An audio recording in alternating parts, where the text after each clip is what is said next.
Hi, Jonathan. Thanks for being on Chats with Yvonne. I'm so excited to have you here. Hello, thank you so much for having me. So we'll go ahead and get started with an introduction. As I always say, introduce yourself in the best way that you would like to. There's Yeah, no right way to do that. So go ahead and let us know who all you are. right. So I'm Jonathan. I graduated from Davis in 2017, and now I'm in my grad program at Alliant International University. I'm doing a master's in clinical counseling program. I was working before, but I actually stopped mid-November just because I needed to make sure I had more capacity for school. But I'm excited. I'm an aspiring therapist and really happy to be here. The reason I was really excited to talk to you too, like I mentioned prior to this, is I really just want to have conversations with people about what, like regular people, about what they do to self-care. Yeah. Because I find that I struggle with finding a sustainable way to Hmm. self-care that doesn't feel even more draining than the actual act of doing, Yeah. so and I follow you on Instagram and you have your forehead talks, and through that I've been able to see how you self-care. Mhm. But I wanted to see if you could tell us just a little bit about, in your studies and in your daily life, how do you self-care? Hmm. Like, how do you, Jonathan, how do you self-care? Yeah. So honestly, that's still something I'm figuring out. The forehead talks, that was just motivation for me to keep myself accountable in terms of self-caring. But yeah, I'm still trying to figure it out. One thing that I recently started to do is puzzles. Puzzles, because even though it can be such a pain looking at pieces all the time, what has been nice is that puzzles are something that you can start, leave, and come back to every time you do get that mental reset. And whenever you do get that reset, you do end up finding that puzzle that goes right where that piece that goes right where it goes. And that has been nice. So that is something that isn't always requiring me to pay all the attention to it. It allows me to have the space to use how much energy I want or have at that time, to be able to use that and then tire myself out so that I can be able to actually do a good reset. Cooking, I've been trying to get myself into cooking again. Even though like cooking is something we should be doing. Mhm. Um, I've actually found cooking, especially when when I'm trying to be plant-based, because I've always known animal products before. Trying to find those different substitutes and stuff has been really fun, and watching videos, that has been super fun for me. Um, Another form of self-caring is also like YouTube. YouTube is a huge avenue for me. And like not only like I'm not just watching things like mindlessly, I'm actually following people I like to follow and see how they're living their lives, and maybe that I'll be inspired to try that different thing. Um and yeah, like I think those are the three main things right now that have been more sustainable for me rather than just those superficial things of like going on walks or like exercise is something that I eventually want to start incorporating. Yeah. That's something I know will be a very like long-term sustainable thing, especially because it's for your health as well. But I just have to find the right the right um, workout type to be able to make it sustainable for me, because I don't want to like hurt myself too quick. Yeah, and you know what I really, really enjoyed about your what you just said now is that every single thing that you mentioned, one, it just almost brought me calmness. Like I felt kind of like you are exploring these things. You described them as being fun, and they Hmm. seemed chill. They didn't seem like they were things Yeah, that were kind of like sometimes like a workout, right? Like, oh, yeah. I have to do it, and if I don't do it, it's a bad thing, and I feel guilty for Hmm. not doing it. This idea, like the puzzle thing, I hadn't Hmm. even thought about. Yeah, there's this puzzle, and you can Yeah, start it and leave yeah, it there, and then when you yeah, come back to it, it's exactly where you left it, and it's totally fine, because yeah. whether you leave it where it's at or you complete it, whatever, it meets you where you're at. And I think Exactly. that's what I've gathered right now from the things you've said. It's like all of these things that you do for self-care meet you Hmm. exactly where you are in your Yeah, journey. And I think that's super awesome. Like I agree. YouTube for me too has been one of those, like, let me just record myself and upload it kind of thing. And I can yeah, go back and watch it. Um, yeah. Being really intentional about the things that you do watch. Um, Exactly. It's like, how am I spending my time, and what is taking over my mind? Exactly. What is living rent free in my mind? Right. Yeah. Exactly. Too many things living rent free in our Yeah. lives. Seriously. Well, thank you so much for sharing that. And I think my next step is, how has your educational journey so far, right? You said you're an aspiring therapist. Mhm. How has that enhanced your ideas, your kind of awareness of wellness and what that means for you and what it can mean for a lot of other people? Yeah, I mean, so I mentioned that I'm now not employed. And if you were to have met me 4 years ago, when you would have met me 4 years ago, you would never, ever, ever see me as someone who is not employed. Just because when I work, I work. And my work ethic is like, I don't know, my work ethic is just something I need to work on just because like I'm always giving too much of myself into what I do. Mm, So when it came down to this program really helped me realize all of the things that I was kind of like suppressing before. I was distracting from myself. I was distracting myself from before. And honestly, like that's why I took that step to step down from my role mhm. because I knew that I needed more capacity. Because if I kept on going how I was, I would have burnt out so much faster. My grad school experience wouldn't have been so enjoyable. I wouldn't have been there for my cohort. And now that I am not working, I realize that I want to become more of an advocate. So I want to get into those avenues of where I'm going to be able to continue taking those steps, whether it's getting involved with the professional organization for LPCCs, licensed professional clinical counselors, or getting involved with my system-wide director at Alliant and helping him with any projects that he has going on, because those are going to be things that continue to move systems and move programs forward in a more multiculturally like inclusive way. And I know that you mentioned DNI earlier, and that has been something that has been that has become big for me just because I just finished my multicultural counseling course, and my course was all around that, and all around advocacy. Because before, I was super intimidated, so intimidated by potentially being an advocate. And because I thought that being an advocate meant that you had to know every single little thing there is to know about whatever you're going hard for. Yeah. But in reality, when it comes to being an advocate, people can realize later on, people can start learning and they can start advocating. They don't have to know everything right away. They're going to learn things as it goes. But at least when you are advocating, do so in a very mindful, intentional, sensitive way. Yeah, and I love that you mentioned that too, because helping other people is also helping ourselves, because we, Hmm.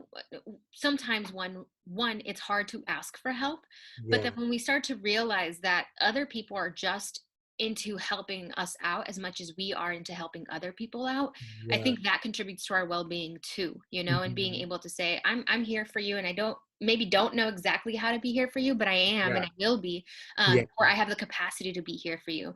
And I think Hmm. one of the other things that you touched on is this idea of, I'm going to step back from a couple of the things that I'm doing, in your Yeah. case, from work, so that I Hmm. can really focus and immerse myself in this experience. And that in and of itself is a form of being just like really aware of where you are and how you Yeah. want to contribute to the world. Because, maybe, who knows, if you work, maybe you can do it. Maybe you can totally do work in grad school and, do Yeah. all this stuff. I But could. how much are you actually intaking? Like, are you kind of Yeah. just doing it just to get it done and just check that box?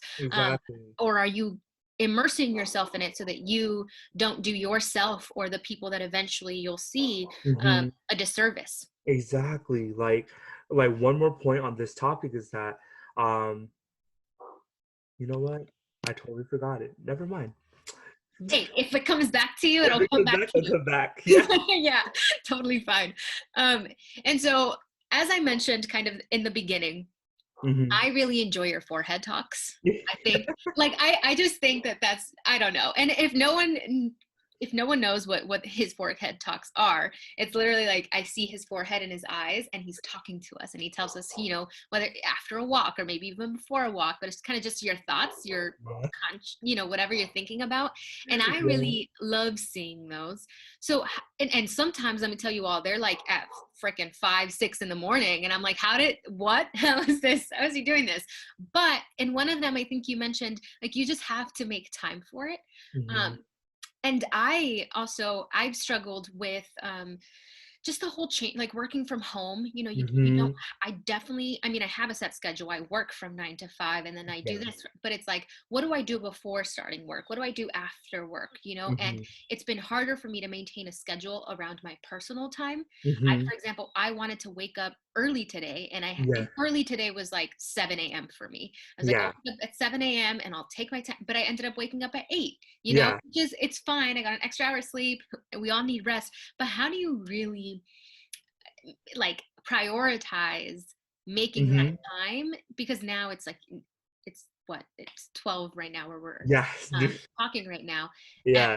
now I'm a little bit like, I wish I would have woken up early so that I could have had time to go on that walk if I wanted to. Mhm. So how do you, it's really around discipline, but how do you make sure that you get yourself to that place where Yeah. you can wake up at 6 and care for yourself in that way? So you know what? Like, it's not fair to I don't think it would be fair to like have that expectation of yourself, like I'm gonna wake up this early Yeah. when that's not something that you've always done, Yeah. For me, ever since high school, I kind of conditioned myself to become this morning person because during high school, there was a point in time when I wanted to help out. I wanted to help my dad out. I knew that he would always wake up every morning before all of us so he can make himself coffee and have his dad time before taking us all to school. So there was a point when I was like, okay, you know what? I'm gonna wake up. I'm gonna wake up. I'll make his coffee for him before he even wakes up, and then he'll like realize, and then he like gets to sleep in a little more because he'll know his coffee's done like in the morning. Oh. And at that time was tough a little bit just because like you're in high school and sleeping, you still sleep. But for me, like because I had that goal, like I wanted to make sure that I'm helping someone out. And it was like my dad. That's how like I eventually got super, super like conditioned and to being a morning person. And then now, because I do wake up so early, I'm like, okay, I'm not making coffee anymore because we're doing it the night before. What am I going to do with my time? That's why I know that that is my time to use to go on those walks. Mm. I haven't done any forehead talks recently just because I have been like posting more other resources on like to my story, Yeah. but I do want to eventually like get back onto that. But um Yeah, those I mean, I love the way they happen so organically too. yeah. Kind of just like, I just today I have a thought. And I love that you said that. And it's important to note that you started this, and it's been a Uh-huh. habit for like a really long time in high school, Yeah. right? And I think I lost a little bit of that habit. I used to wake up early, but Mhm. that time was definitely not me time. It was commute time, or it was Oh yeah. get ready, like make your coffee really quickly and Yeah, and out the jump door in. time. Mhm. But I have been trying to be a lot more intentional about it too. And Yeah. I think that intentionality, like being aware that I'm not completely there yet, but Mhm. it's almost like I have to work on setting myself up for success there, because Mhm. I have turned into a night owl. So Mhm. Yeah. all my genius comes out at like 2 a.m. sometimes. I'm like, why am I still up? And Yeah. there's no way that if I go to bed at 2 a.m., I'm going to wake up or want to wake up at 6 a.m. and be really Mhm. happy about being up and going and doing stuff, right? So I Yeah. almost have to work on, okay, go to bed earlier so that you Yeah. wake up See, earlier. it's all like routines, you Yeah. know? Routines, that's really something that does help us like have that structure. Like for me, for my nighttime routine, actually no, I don't even have a nighttime routine like that, but I Thank you for the do honesty. yeah, I do typically go to sleep though before 1 at least. Or at least I'm just in bed before 1. Yeah. Even if I'm not asleep, I'm there. And usually, like, so when I was working at Acacia before, when I was in Davis, one of our therapists, they had the sleep hygiene handout. And then I actually printed one for myself because I usually print it just for clients, but I printed one for myself. And my three main takeaways that I have from it is um, getting myself away from screens at least 2 or 3 hours before I plan on going to sleep. And that's why puzzles are helpful, because puzzles, you're sitting there, you're looking at something, you're using your mind instead of looking at the screen. Like drains you. Like, So that okay. really Yeah. helps me. I am, oh my gosh, so away from screens, I like to um, drink like herbal tea before. So usually I'm drinking my tea while I'm working on my puzzle because I'm like, okay, like you're getting ready to shut down a bit. And then when I do go to sleep, I always, this might be a little weird. This is just a me thing though, because some people might get sick. I like to sleep with my windows open. No matter how cold it gets, I like to keep the room cold because normally your body, when you do go to sleep, your temperature does go down. So if your room is cold, your temperature is going down and maybe you'll be able to fall asleep quicker, hibernating, right? Like we hibernate during the cold. So if you like create that setting, then it'll be able, like, potentially that can help. Wow, that's awesome. And excuse me, you can hear my dog barking in the No, no background, but worries. that's what it's like when you're at I home, mean, you're right? working Doing from everything home. at home. Exactly. um, that scene that you just, I know this is so weird, but the scene that you just described about, I don't look at, and which by the way is really hard for me to do 2 to 3 hours before going to bed, is like no screens at all. 'Cause I Hmm. just feel like I'm so attached to that. Yeah. But this like scene of I have my tea and the puzzle and like all this stuff, I can see why it's really relaxing and gets you ready Yeah. for bed. Um, Really quickly, before I Yeah. go on to the last question, can you tell us a little bit more about that sleep hygiene chart? Like what is that? Yeah, so like so sleep hygiene. So you know how hygiene, you're like doing what you need to do to keep yourself clean? Well, this is hygiene for your sleeping habits. So you're doing what you do to make sure that when you do try to go to sleep, it's going to be the best sleep that you can possibly get, the cleanest sleep that you can possibly get.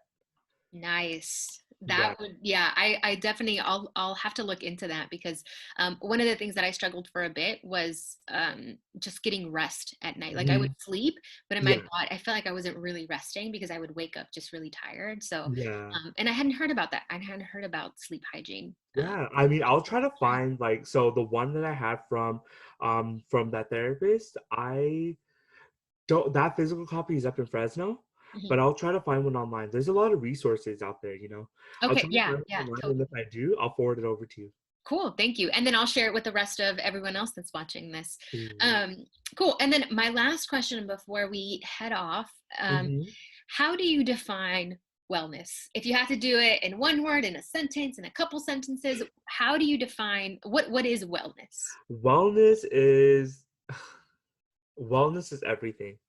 Wellness is holistic. Wellness is physical, mental, emotional. All of those three things you really need to make sure you have in check. Because if you aren't if any one of those are going awry, then obviously there's going to be some incongruencies in your life, you know? And I think that's what has been so difficult in this current society, that living incongruently has been normalized when people shouldn't be like having to live like that, living incongruently. People should be able to live in a way that is going to match how they feel, and their environment will be matching that as well, rather than having to like hide all that in. So for me, wellness is really making sure that you are just doing what works for you, not doing what works for anyone else, finding the things that work for you so that it helps you find that inner peace, find that inner calm, even if it's just for a moment. Because once you keep practicing that, that moment does become like a lived experience. Wow, thank you. Thank you so much for sharing that. Yeah.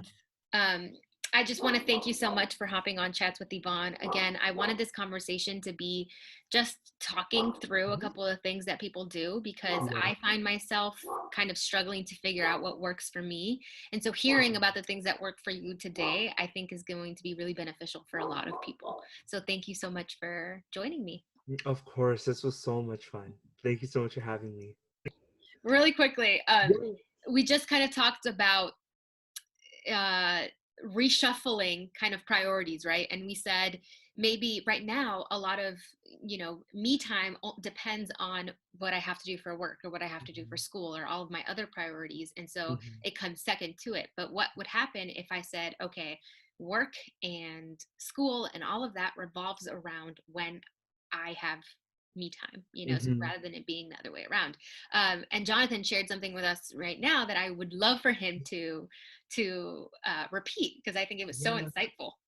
Yeah, so what I had mentioned was in terms of reshuffling things, the problem for me and the reason why I had to step away from my role was because at that point I realized how I was addicted to putting other things first before myself.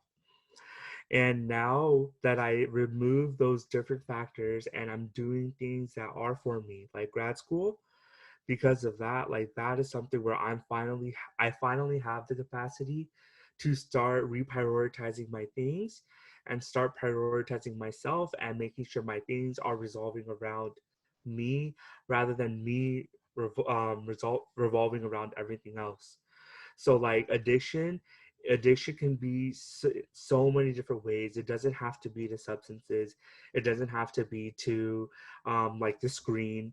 Addiction comes in so many different forms, and like it helps you really conceptualize things sometimes. So that's why like as an addict I had to remove myself so I had the opportunity to detox, to regather myself, and then maybe when that time does come again, when I do start working again, at that point, I'll have set better boundaries for myself so that things aren't taking over me. Yeah, wow. And I literally had not thought about it as something like that, like an addiction, so that's a Hmm. completely different perspective to put on this idea of our self-care comes second. It's like, no, Yeah, like maybe we are in a culture maybe that prioritizes what you do rather than who you are and what yeah, what you do for yourself. It's like more exactly. about what you do and can do for others, whether it's businesses, whether it's your professors, whether it's whatever. Hmm. And so I think that offered me an incredible perspective about, well, damn, maybe I am addicted to working, and maybe I am addicted to just being on the screen all the time and go go go, rather than it Yeah, being something that you know I kind of have to say, do I actually enjoy it? Do I actually, is it something that I actually enjoy, or is it an exactly. addiction that I just can't get away from because of what the things that surround me and the expectations that are around how we should Exactly. manage our lives? Yeah, Um, so I, I am, that kind of just blew my mind right now, and thinking about something like that as an addiction and being able to say, yeah, hey, I'm an addict to this, and maybe, and these are the things that you can do to step away from it. And exactly. a lot of us maybe don't have the privilege of stepping back from work right now, Yeah, of right? course. But maybe finding those little ways where you can step back on certain things, and Hmm. whether it's your social interactions with people, whether it's uh, texting, or whether it's saying like, one day for a full 24 hours, I'm just not even going to text anybody. Like, I'm not available to anyone but myself on this day. Exactly. And I think that's maybe even something that I mean, I sort of do it. Like, I'll be like, for 6 hours I'm not responding to anybody, Yeah. but maybe I should extend that, so I really appreciate that perspective that you just gave. No, of course. Yeah.